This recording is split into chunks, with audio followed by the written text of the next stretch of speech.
Good evening mga ka-Henry. Mag-update ko na ako sa inyo ngayon sa stay dito sa labas ng bahay ng kapatid ko dahil daming dumadaan itong mga sasakyan mga ka-Henry dahil pista ngayon. May paliga doon sa Barangay Hall. Ipapakita ko sa inyo yung volume ng mga sasakyan dumadaan dito dahil yung iba manonood. Yan ang mga ka-Henry Barangay Hall na malapit dito. Daming mga sasakyan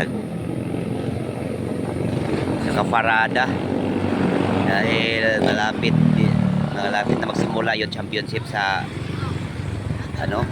liga. Ang maglalaro mamaya championship,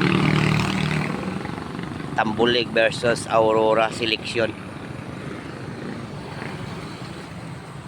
Pupunta ako mamaya mga alas 8 ng gabi.